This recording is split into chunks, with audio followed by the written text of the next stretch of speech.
Konnichiwa! Konnichiwa! Aujourd'hui, on va parler de l'année 1997 au cinéma.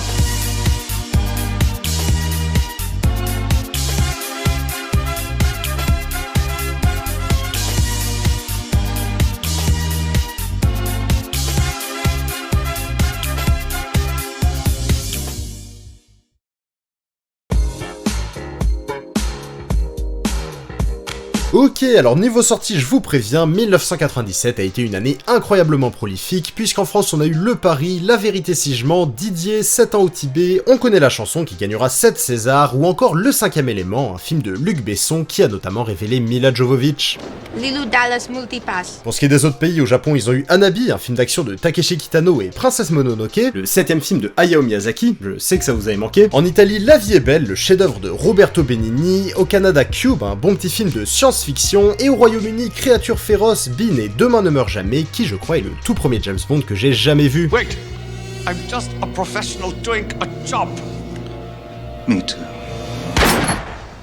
Côté américain, comme d'habitude, va falloir s'accrocher puisqu'ils ont eu Jackie Brown, LA Confidential, Donnie Brasco, The Game, Austin Powers, Hercule, Anastasia, Will Hunting, Menteur, Bienvenue à Gattaca, Souviens-toi l'été dernier, Men in Black, Anaconda, Le Chacal, Batman et Robin, Georges de la Jungle, Affliction, Scream 2, Jurassic Park 2, Alien 4, Copland, un super film au casting incroyable, Titanic bien sûr qui gagnera 11 Oscars, un record avec le baignure de 1959, ou encore l'excellent Starship Troopers qui est sûrement un de mes films de science-fiction préférés. The enemy cannot push a button if you disable his hand. Niveau naissance, c'est en 1997 que sont nés Sydney Sweeney, Madison Iseman, Asa Butterfield, Macy Williams, Chloé Moretz, Brent et Shane Kinsman, les frères jumeaux de Desperate Housewives et 13 à la douzaine, Isabelle Fuhrman, la petite Esther dans le très bon film du même nom, ou encore Jonah Bobo, principalement connu pour son rôle de Robbie dans l'excellent Crazy Stupid Love. And love is for stupid assholes. And this book is just about a bunch of assholes who fell in love like assholes, then had to die like assholes. Encore une fois, côté français, j'ai trouvé personne, donc on va tout de suite passer au décès. C'est en 1997 que nous ont quitté Walter Gottel, un acteur allemand connu pour son rôle du général Gogol dans plusieurs James Bond, oui, il s'appelle vraiment comme ça. Fred Zinnemann, un réalisateur à l'origine de Tant qu'il y aura des hommes et Le train sifflera 3 fois, Tomoyuki Tanaka, le créateur de Godzilla et un des producteurs japonais les plus prolifiques de l'histoire, Robert Mitchum, une des grandes figures du film noir, James Stewart, considéré comme le 3ème plus grand acteur américain de tous les temps, Toshiro Mifune, son équivalent japonais qui a beaucoup joué pour Akira Kurosawa, ou encore Burgess Meredith, que vous connaissez sûrement pour son rôle de Mickey dans Rocky. He's just another fighter. No, he ain't just another fighter.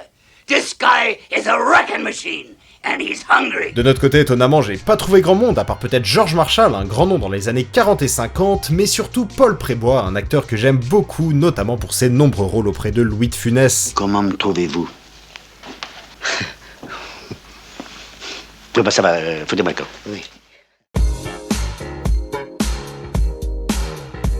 Vous le saviez peut-être, mais le titre Demain ne meurt jamais, Tomorrow Never Dies en anglais, est un clin d'œil à la chanson des Beatles Tomorrow Never Knows. Le truc marrant, c'est qu'à l'origine, le film s'appelait Tomorrow Never Lies, Demain ne ment jamais, ce qui faisait référence au film, le méchant étant un mania de la presse manipulant les informations et dont le journal a pour nom Tomorrow. Du coup, en plus d'un petit clin d'œil aux Beatles, le titre avait vraiment du sens, mais un jour, une erreur de retranscription dans le scénario changea le L en D, et cette coquille a beaucoup plu aux producteurs qui décideront finalement de renommer leur film.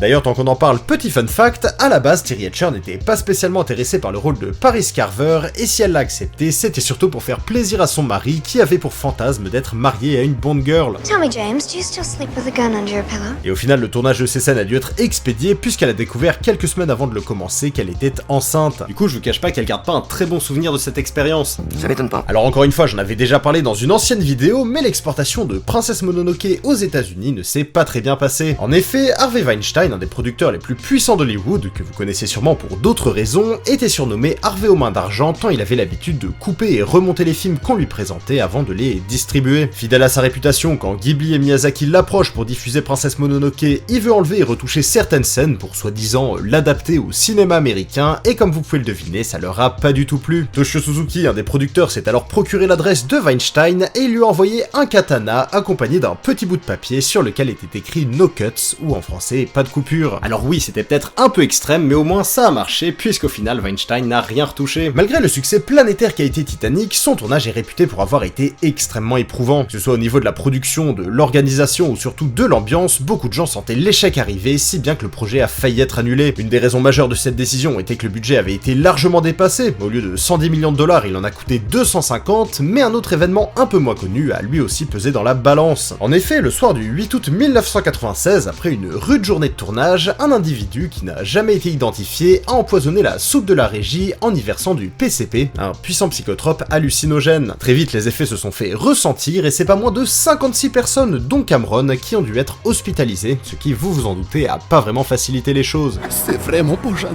D'ailleurs, tant qu'on parle de ce film, sachez que la toute première scène que DiCaprio et Kate Winslet ont tournée ensemble a été celle de la séance de dessin. C'est Cameron qui a eu cette idée pour briser la glace entre les deux acteurs qui ne se connaissaient pas, mais aussi pour capturer la réaction authentique de Jack quand il voit Rose se déshabiller devant lui. Et au final, c'est surtout DiCaprio qui a été déstabilisé puisqu'il se trompera dans son texte, erreur que Cameron décidera de garder au montage. Overrun the bed. Dans le même registre, lors du tournage de la scène de douche de Starship Troopers, les acteurs, qui étaient tous complètement nus, ont insisté pour que l'équipe technique fasse de même. Du coup, maintenant, quand vous verrez cette scène, dites-vous qu'il y avait Paul Verhoeven nu derrière la caméra. Paul Verhoeven nu, ouais. Dieu merci, y a pas de making-of. Alors, fun fact numéro 1, Samuel L. Jackson a tourné l'entièreté de ses scènes de Jackie Brown en un seul week-end. Il était déjà pris par un autre tournage au même moment, et c'est le seul créneau qu'il a réussi à se libérer. Is that what I think it is? What do you think it is? I think it's a gun pressed up against my dick. Fun fact numéro 2, M6 s'est servi de la bande originale de Hanabi pour le générique de son émission Un jour une histoire.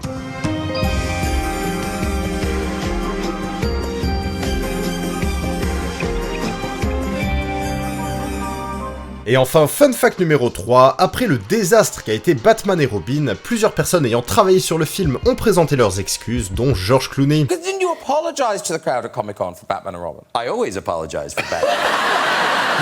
Let me just say that I actually thought I destroyed the franchise. Alors je l'ignorais complètement, mais le film Cube avait très peu de budget. Il a coûté à peine 300 000 $, son tournage a duré moins d'un mois dans un seul et unique décor, et je trouve le résultat vraiment bluffant. Il y avait une seule salle cubique avec une seule porte de sortie, et le seul truc qu'ils ont changé, c'est l'éclairage. Et d'ailleurs, les vibrations qu'on peut voir dans certaines scènes n'étaient pas du tout prévues à la base, mais l'entrepôt dans lequel ils tournaient se trouvait à côté d'une gare ferroviaire, et au final ils ont décidé de les garder au montage, déjà parce que ça donnait un côté assez angoissant, mais aussi parce que ça permettait de faire croire aux rotations du cube.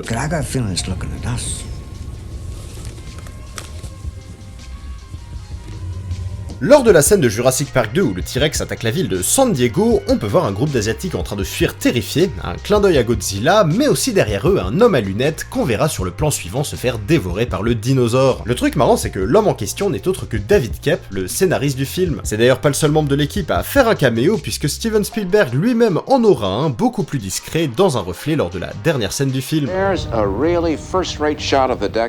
Comme vous le savez sûrement, Austin Powers parodie de nombreux classiques du cinéma et en particulier la saga James Bond. Il y a de très nombreuses références faites au premier film avec Sean Connery, et notamment en ce qui concerne les personnages. Docteur d'Enfer s'inspire clairement de Blofeld, Frau Farbissina de Rosa Klebb, et même ce personnage de Oddjob, le tueur au chapeau de Goldfinger.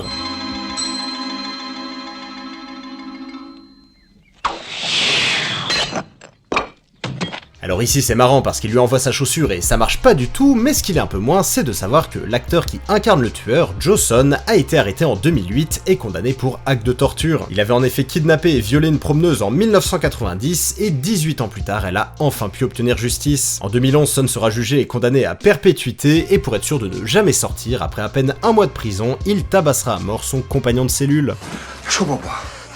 On bavardait tranquillement puis il m'a sauté dessus. Et enfin, une des scènes les plus connues de Will Hunting est celle où Matt Damon et Robin Williams partent en fou rire lors d'une séance. Elle est un des moments clés du film parce qu'elle montre la relation de confiance qui s'établit entre les deux hommes, mais ce qui la rend vraiment emblématique, c'est que le fou rire était pas prévu à la base. Robin Williams est parti en improvisation totale et il a commencé à raconter des histoires sur sa défunte femme qui avait des gaz incontrôlés dans son sommeil et c'est tellement sorti de nulle part que Matt Damon a éclaté de rire et comme on peut le deviner à la caméra tremblotante, il était pas le seul.